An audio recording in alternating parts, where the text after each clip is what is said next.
Olá, no programa de hoje a retomada de votações na Assembleia. Após meses trancada por vetos do governador Romeu Zema, a pauta de plenário do Legislativo Mineiro começou a ser destravada. Quais elementos impactaram o jogo? E ainda, como repercutiu a proposta Juros por Educação, recém-apresentada pelo Ministério da Fazenda, para dar um novo tratamento às dívidas de Minas e de outros estados com a União, e os próximos passos nas negociações. Está conosco o jornalista e colunista político Orion Teixeira. Bem-vindo mais uma vez ao Mundo Político, Orion. Prazer estar aqui com você, com sua audiência, Marco. Orion, o plenário da Assembleia retomou as votações essa semana após a pauta permanecer trancada desde o fim de fevereiro por vetos do governador Romeu Zema, e algumas tentativas frustradas de mobilização da base nesse período. Os deputados então decidiram nessa semana manter 3 vetos do governador a propostas ali relacionadas a pedágio em rodovias, concessão de crédito consignado e isenção de taxas cobradas por cartórios de protesto. E ainda há outros vetos no radar aí para a próxima semana. Por que demorou tanto um acordo em torno dessas matérias? Sempre a insatisfação da base aliada dos deputados que apoiam o governador, que não se sentem bem atendidos pelo governo no pagamento das suas emendas parlamentares, especialmente num ano como esse, que é eleitoral. Então, eles precisam estar correspondendo com suas bases, levando seus benefícios, suas obras para o interior e mostrar serviço para eles. Quer dizer, fora daí, então os deputados se sentem desprestigiados, por isso negaram aí ao governador essa presença em plenário. Vamos culpar sempre a habilidade política, os responsáveis por ela, como o líder do governo, João Magalhães, o secretário Valadares, mas, ao final, é o atendimento que o governo, no cômputo geral, dá ou não a essa base dele. Esses problemas de relacionamento que permanecem na casa, eles são em que medida similares ao que Zema enfrentou ali em seu primeiro mandato? Você citou o secretário de governo e o líder de governo, que são nomes novos, que entraram nesse ano justamente para construir outra história. Está no quarto secretário de governo, o Valadares, Gustavo Valadares. É sempre assim, dizer, casa que falta pão, todo mundo briga e ninguém tem razão. Começa por aí. E você tem capacidade ou não de conversar, ganhar tempo, criar aquela expectativa entre os deputados de que você está com eles e eles estão com você. Falta então esse entendimento. João Magalhães e Gustavo Valadares estão nos cargos desde meados do ano passado, ainda não tem um ano que eles completaram à frente dessa articulação, mas estão enfrentando também alguma dificuldade em relação ao cronograma dessas entregas. Porque o governo são vários, Quem é o governo Zema? São vários interlocutores, mas eles representam aqueles que fazem essa mediação com os deputados. Então eles, no entendimento, na promessa, eles trazem aquela ideia de que vão atendê-los e, no final, o governo não corresponde nesse sentido. Então, eles ficam com a caneta vazia, sem condições de cumprir o que foi combinado. O próprio presidente da Assembleia, Tadeu Martins Leite, teve que participar dessa construção? Teve que fazer essa intervenção não em função da defesa do governo, mas porque estava desgastando a própria Assembleia Legislativa depois de 40 dias aí sem votar um projeto. Isso perante a opinião pública muito ruim para a Assembleia também, dá a impressão de paralisia, de omissão, negligência. Então, nesse sentido, ele tentou preservar a imagem da Assembleia colocando os deputados em plenário. Agora, na hora da votação, ou prevalece a maioria governista ou a força oposicionista. Ele, inclusive, tem levado a sério a promessa que fez logo de assumir o governo, a presidência da casa, de não ser um construtor de maioria para o governo. Ele tem seguido isso. É outro papel que o presidente da Assembleia tem que ter, não exatamente esse de líder de governo, como aconteceu muito no passado, todo mundo fazendo aquele jogo, aquela moeda de troca, mas o presidente da Assembleia mantém a sua independência. Agora, cabe aos comandados do governo Zema conduzir da forma que eles consideram que seja aquela ideal. Orion, o governador vem enfrentando também tensões com categorias do funcionalismo, que são numerosas, como as forças de segurança pública, que cobram há anos aí uma recomposição salarial que chegou a ser prometida em ata 2019, pelo governo, desde 2019, e também com os servidores da educação, que também fazem cobranças permanentes em relação ao piso nacional e outras demandas. São questões que podem escalar nos próximos meses? A tendência é essa, porque o mês de maio é o mês da data base do servidor público. Então, é o momento em que o governo precisa de apresentar, ou já concluir, né, a concessão daquela reposição salarial. A gente nem fala em reajuste salarial porque isso não existe mais. A reposição seria a atualização monetária da inflação do último período. Só que os servidores estão sem reajuste há muito tempo. Se tiverem em 2022, 10% de reposição e numa demanda que tem essa represada que você falou dos servidores policiais, que desde 2019 reivindicavam 40% e tiveram 13%. De lá para cá, só vem aumentando esse déficit inflacionário perante o salário deles. Os professores, essa é a questão do piso nacional. O governo está sempre defasado e longe disso. Então, a pressão tende a aumentar deste mês de abril para maio em função do momento da recomposição salarial, que é anual. O próprio deputado Sargento Rodrigues, que preside a Comissão de Segurança Pública aqui na Casa, fez uma audiência essa semana em que expôs ali, com vídeos, entrevistas antigas, promessas do governador à categoria que não foram cumpridas. Exato, né? 2019 era o início do governo, não entendia bem a composição, o alcance dessas medidas e acabou caindo nessa promessa não cumprida, né? Outra prioridade, Orion, para o governo Zema no momento é a renegociação da dívida de Minas com a União. E tivemos, né, a apresentação da proposta Juros por Educação pelo Ministério da Fazenda, que condiciona a redução dos juros das dívidas dos estados ao investimento em ensino médio técnico. Essa proposta foi apresentada pelo ministro Fernando Haddad, a Zema e a outros governadores. É uma boa saída na sua visão? Não, eu vejo que essa proposta é muito interessante, muito inteligente, porque você não só permite a redução de uma dívida para que os governadores possam gastar mais, se endividando cada vez sempre, né? E possam investir essa sobra de caixa numa política pública, como a de saúde e educação. Acho interessante. Não sei se ela vai ser exequível, porque é uma proposta que saiu lá do Ministério da Fazenda e não passou indo por essa tramitação entre os protagonistas dessa renegociação, que é o presidente do Senado, senador Rodrigo Pacheco, o presidente da Assembleia, que é Tadeu Leite. Enfim, eu acho que nos próximos dias, a informação que eu tenho é que o senador Rodrigo Pacheco vai apresentar o seu projeto. E a partir daí, esse projeto que vai tramitar no Congresso Nacional é o projeto do Rodrigo Pacheco e não mais o do Fernando Haddad. Então, por exemplo, mudanças ali como essa que você falou aí, de não ter essa vinculação, esse compromisso de investir essa sobra de caixa na educação técnica, profissionalizante. Outro ponto que eu acho que o Pacheco deve alterar é a questão do limite, do teto do abatimento da dívida, que Haddad estabeleceu em 20%. Ou seja, com isso aí, a federalização das empresas estatais seria reduzida a apenas uma empresa, no caso, a Codemig, Companhia de Desenvolvimento de Minas Gerais. Acho que o Pacheco quer ampliar esse índice aí para uns 30% e para incluir a CEMIG também. O próprio presidente da Assembleia, Tadeu Martins Leite, também deu declarações no mesmo sentido, né, que acha que a amortização, né, o teto de amortização tem que ser ampliado. Isso é maior, exatamente. Então, ele quer alterar também a questão de incluir outros ativos, como os créditos que Minas tem na Lei Candir, aquela usurpadora Lei Candir, que continua usurpando os cofres públicos de Minas Gerais e hoje está na casa dos 8 bilhões de reais, quando Minas teria direito a mais de 130 bilhões de reais. Mas foi negociado dessa forma, então 8 bilhões de reais seria mais um crédito, apesar de magro, a entrar nessa negociação. E a alteração também da proposta de refis, de refinanciamento aí dessa dívida. Para Pacheco, o quão importante é ser protagonista dessa solução, né, para suas ambições políticas? Isso aí é fundamental para ele, porque ele está com um protagonismo muito forte no plano nacional, né? Com esse alinhamento estreito que ele tem com o governo Lula. Então ele está conseguindo muitas conquistas dentro do processo legislativo. Agora mesmo a gente viu aí essa questão da desoneração da folha de pagamento, peitou o governo federal em favor dos municípios, enfim, e também do setor, daqueles 17 setores da economia que vão deixar de ter uma oneração maior. Então, ele está trabalhando muito fortemente e se torna aí realmente um potencial nome para 2026. Aqui no Estado, né? E possivelmente tentando costurar esse apoio do governo federal. Exatamente, como candidato a governador, pré-candidato hoje a governador, que é um nome forte que Minas Gerais tem para apresentar aí no processo sucessório, já que o que temos até hoje aqui é o governador Zema deixando o governo em 2006, a tendência natural é de o vice dele, Matheus Simões, ser o pré-candidato do Partido Novo. Orion, de qualquer forma, essa solução para a dívida de Minas, né, ela, como você mesmo pontuou, vai ter que passar a tramitar no Congresso, isso vai levar tempo.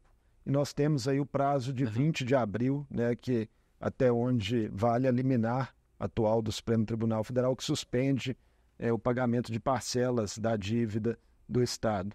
Pedir uma prorrogação desse prazo vai ser imperativo para Minas Gerais? Eu acho que é quase que natural, porque é um pedido elástico, né? Na verdade, o que a Justiça quer, o que o Supremo quer, é que esses dois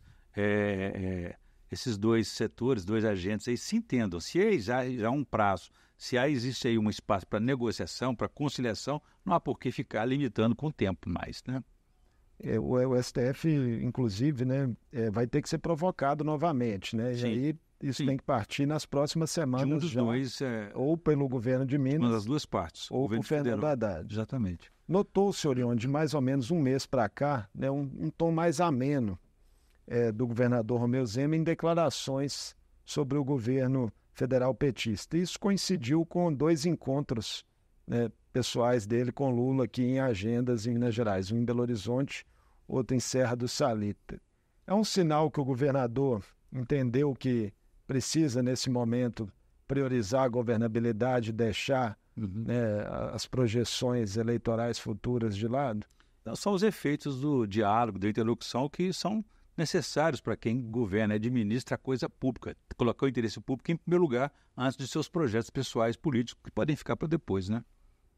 E você acha que essa mudança de tom, ela tende a ser mais duradoura ou é só um respiro? Eu acho que é só um respiro do governador. Ele não vai mudar a natureza dele, nem o projeto político dele, o pensamento político, que tem as diferenças que ele tem perante o governo federal. Então acho que é só um momento ali que ele está negociando agora, a pouco essas coisas vão se diluindo, né? Lula demorou a vir a Minas, né, também. Era fruto aí desse cenário de...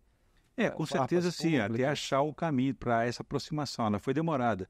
E também ter o que apresentar, né? Como teve a questão do PAC, né? O programa aí de obras, né? Para o Estado.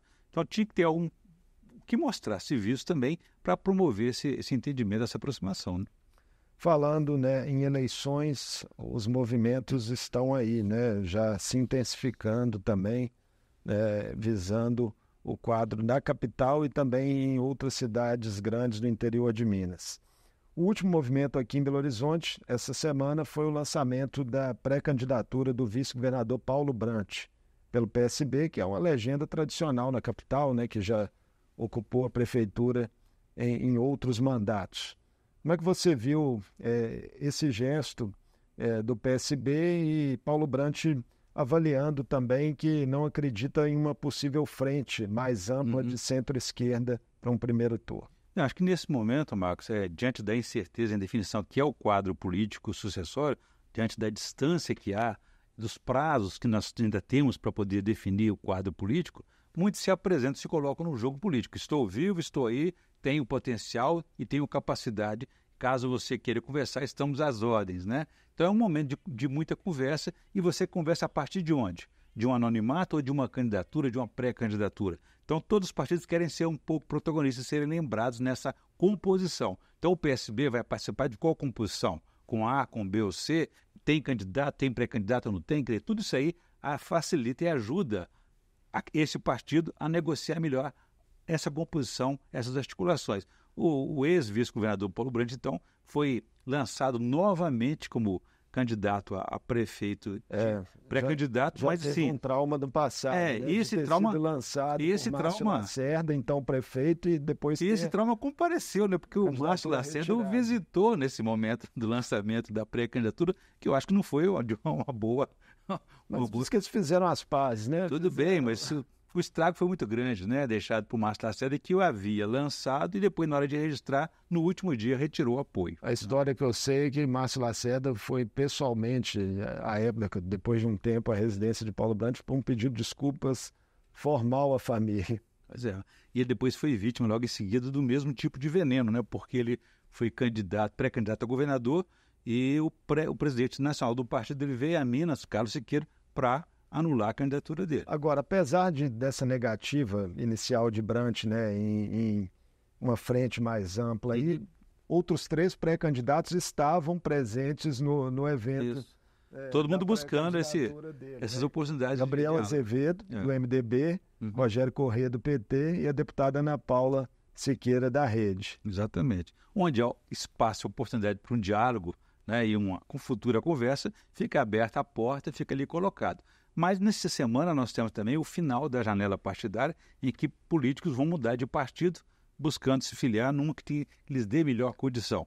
Mas o grande fato da semana também foi o rompimento do secretário da Casa Civil de Zema, Marcelo Aro, com o governo municipal de Fuad Noman, do PSD, porque teve uma interferência direta aí do senador Rodrigo Pacheco novamente, enquanto fiador dessa reeleição de Fuad Noman. Pois é, você se refere, né, aí ao fato do prefeito Fuad Noman, que deve buscar a reeleição, ter anunciado a exoneração de 4 secretários, né? Todos eles eram ligados a... Mas a família é grande. Da Casa Civil. Família grande, a família Aro, como eles chamam lá na prefeitura, são 4 secretários e 74 assessores, diretores, todo mundo saiu. O Diário Oficial de ontem, terça-feira passada, saiu com 49. O de amanhã vai sair com mais outro número, chegando a 74, que eram os assessores ligados a Marcelo Aro. Na coletiva, né, que selou essa exoneração, ficou ali implícito que, apesar dela, esse grupo, conhecido como Família Aro, continuaria apoiando Fuad na Câmara Municipal. Isso, de fato, está pacificado ou a gente pode ter aí surpresas? A gente não pode acreditar em Papai Noel nessa hora, né, Marco? Porque se você exonera, demite 74 seus aliados, você não vai dizer que está tudo bem, que vai continuar apoiando. É mesmo uma fachada de uma entrevista coletiva, né, de mostrar que houve ali um desacordo de cavalheiros, uma saída pela porta da frente, mas o fato é que há um rompimento inevitável, irreversível, porque agora o próprio Marcelo Aro vai buscar, está apoiando, o partido ele vai apoiar o candidato concorrente a Fuad Noman, que é o Bruno Engler, do PL, né? Sobre Bruno Engler, né? Ele é o pré-candidato do PL, né? Partido do ex-presidente Jair Bolsonaro, é deputado estadual, tem dito que quer apostar muito nessa vinculação com Bolsonaro. E veio uma notícia também de que ele procurou o tucano João Leite, oferecendo a vaga de vice. É uma negociação que pode dar frutos? Eu acho um pouco difícil e improvável que ela venha a acontecer, mas na política tudo é possível, né? Como diria que o ex-deputado, saudoso deputado Ivair Nogueira, né? Na política você não faz o boi voar. Assim, mas eu acho assim, improvável nesse momento, até porque o PSDB está ligado a uma outra federação e isso pode impedi-lo de lançar. Não seria interessante para o PSDB de Aécio Neves apoiar um candidato de extrema-direita, porque de direita também há divisões da direita, né? Aquela direita que não é bolsonarista, mas que é antipetista, estaria, por exemplo, com o senador Carlos Viana. E aí a extrema-direita que está com o Bolsonaro vai estar com o Bruno Engler. O próprio Aécio recentemente, né, estrelou peças do PSDB aqui em âmbito estadual, criticando essa polarização nacional, né? Uhum. Exato. Quer dizer, o deputado federal Aécio Neves está buscando buscando protagonismo, buscando voltar à cena política, o que é um pouco difícil para ele nesse momento. Mas o partido dele está muito enfraquecido, não vejo que ele possa oferecer para Bruno Engler, por exemplo, esse capital político que ele imagina que tenha. Esse quadro de Belo Horizonte, uma coisa que chama atenção é como ele está pulverizado nesse momento. Como sempre foi, né? Toda eleição tem essas 10, 12 candidaturas, né? E que depois vai se afunilando. Sim. Mas, enfim, nesse momento, sua leitura é de que há espaço para todo mundo que está colocado como pré-candidato? Porque nós temos aí pré-candidaturas da Rede, do PSOL, do PT, Carlos Viana, Bruno Engler, o próprio prefeito tentando a reeleição, Duda Salabert pelo PDT, enfim, são muitos nomes, né, colocados. Gabriel Azevedo. Sim, existe espaço para todo mundo, Marco, até mesmo onde não tem nada, tem espaço para alguém, entendeu? Mesmo com 0, com 1%, você vai até o final. É lógico que no segundo turno só há espaço para 2, só aqueles que tiverem mais condições de pleitear essa candidatura, essa prefeitura de Belo Horizonte. Então não vejo assim que tem a chance no eleitorado, não, mas a oportunidade de experimentar uma candidatura e tentar um voo solo, isso acontece muito. Né? E tem candidaturas que são colocadas para buscar depois negociações para a formação de chapa. Exatamente. Nessa semana mesmo, os deputados federais todos de Minas, a exemplo de outros estados, né, estavam nos seus estados de origem e aqui em Belo Horizonte, porque quem comanda os partidos, você sabe, são os deputados federais, os presidentes estaduais de partidos. Com raras exceções, né? Temos aqui o deputado Cássio Soares, que é presidente estadual do PSD, mas de fato o padrão exatamente, são os deputados federais. E todos eles são de comissão provisória, inclusive o Cássio, né? Que, ou seja, se desagradar o comando nacional, eles desfazem aquela comissão rapidamente e colocam outro no lugar. Então não existe uma estabilidade, mas os presidentes de partidos os deputados federais estiveram essa semana aqui em Belo Horizonte para esse momento da janela partidária, porque os prefeitos e candidatos à reeleição, candidatos a vereador, buscando então apoio político.